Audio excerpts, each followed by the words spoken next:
Hi guys, welcome back to my channel. ഈ യാത്രയ്ക്ക് ഒരു പ്രത്യേകത ഉണ്ട്. എന്താണെന്നറിയോ? 2 വർഷത്തിന് ശേഷം ഞാൻ ആദ്യമായിട്ട് ബസ് കയറാൻ പോവാട്ടോ, അതും ഒറ്റയ്ക്ക്.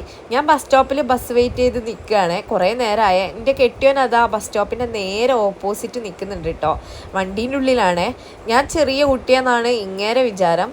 പിന്നെ അതാ ബസ് വന്നപ്പോൾ ഞാൻ വേഗം അതിലേക്ക് കയറിയേ. ഞാൻ KSRTCയിലാണ് കേട്ടോ കയറിയിട്ടുണ്ടായിരുന്നത്.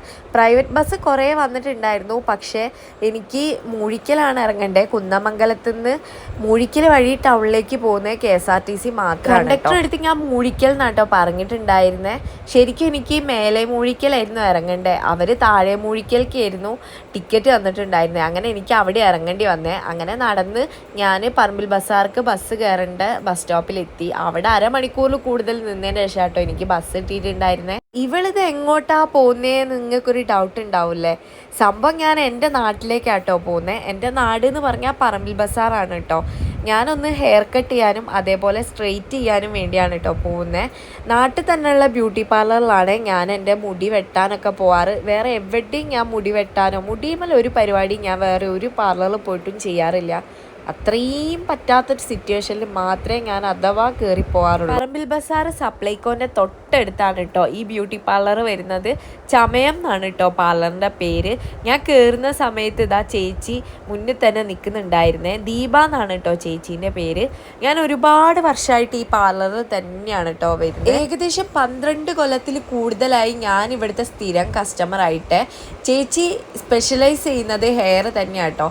പിന്നെ ഇവിടെ എല്ലാ കാര്യങ്ങളും ചെയ്യും കേട്ടോ. നമ്മളെ ത്രെഡ് ചെയ്യുന്നുണ്ട്, അതുപോലെ ബ്രൈഡൽ മേക്കപ്പ് ചെയ്യുന്നുണ്ട്, ഫേഷ്യൽ, അങ്ങനത്തെ എല്ലാ കാര്യങ്ങളും ഇവിടെ ചെയ്യുന്നുണ്ട് കേട്ടോ. പിന്നെ ശ്രീകുട്ടീൻ്റെ കല്യാണത്തിൻ്റെ ബ്രൈഡൽ മേക്കപ്പ് ചെയ്യുന്നത് ചേച്ചിയാണ്.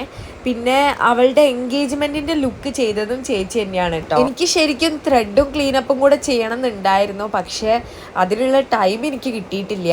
അച്ഛനെ ഞാൻ വീട്ടിൽ വെച്ചിട്ടാണല്ലോ വന്നത്. പിന്നെ എനിക്ക് തീരെ വയ്യായിരുന്നു കേട്ടോ. ഞാൻ ഭയങ്കര ടയേർഡായിരുന്നേ. ആദ്യം ഹെയർ കട്ട് ചെയ്തിട്ടാട്ടോ ഞാൻ സ്ട്രെയിറ്റ് ചെയ്തിട്ടുണ്ടായിരുന്നേ. ആ ടൈമിൽ എനിക്ക് വീഡിയോ എടുക്കാൻ ആരും കിട്ടിയിട്ടില്ല. അതുകൊണ്ടാട്ടോ ഞാൻ വീഡിയോ എടുക്കാതിരുന്നത്. എൻ്റെ അടുത്ത് എല്ലാവരും ചോദിക്കുന്ന ഒരു ക്വസ്റ്റ്യൻ ആണ്, ഞാൻ ഏത് ഹെയർ കട്ടാണ് ചെയ്യുന്നതെന്ന്. ഞാൻ ശരിക്കും സ്റ്റെപ്പ് ലെയർ ആണ് ചെയ്യാറ്. ഒരുപാട് വർഷമായി ഇത് തന്നെയാണ് മെയിൻറ്റെയിൻ ചെയ്യുന്നത്. ഈ ചേച്ചി ആട്ടോ എൻ്റെ അടുത്ത് ഈ ഒരു ഹെയർ കട്ട് എനിക്ക് നന്നാവുമെന്ന് ആദ്യമായിട്ട് പറഞ്ഞതും ആദ്യമായിട്ട് കട്ട് ചെയ്ത് തന്നതും. അതിന് ശേഷം ഇതുവരെ എൻ്റെ ഹെയർ കട്ടിൽ ഒരു ചേഞ്ചും ഞാൻ വരുത്തിയിട്ടില്ലേ. പിന്നെ അവിടുത്തെ പരിപാടിയൊക്കെ കഴിഞ്ഞപ്പോൾ ഞാൻ ഏട്ടനെ വിളിച്ചിട്ടുണ്ടായിരുന്നേ. ഏട്ടനാണ് കേട്ടോ എന്നെ വീട്ടിലേക്ക് കൂട്ടി കൊണ്ടുപോയിട്ടുണ്ടായിരുന്നേ. ഞാൻ പറഞ്ഞിട്ടുണ്ടായിരുന്നല്ലോ എനിക്ക് തീരെ വയ്യാന്ന്, അല്ലെങ്കിൽ ഞാൻ ബസ് കയറി വരികയായിരുന്നു കേട്ടോ. ദീപേച്ചിൻ്റെ നമ്പർ ഞാൻ ഡിസ്ക്രിപ്ഷനിൽ കൊടുക്കുന്നുണ്ട്. നിങ്ങൾക്ക് ആർക്കെങ്കിലും ഇത് റിലേറ്റഡ് ആയിട്ട് എന്തെങ്കിലും ഡൗട്ട് ഉണ്ടെങ്കിൽ വിളിച്ച് അന്വേഷിക്കേ. പിന്നെ ഇതൊരിക്കലും ഒരു പ്രൊമോഷൻ വീഡിയോ അല്ല.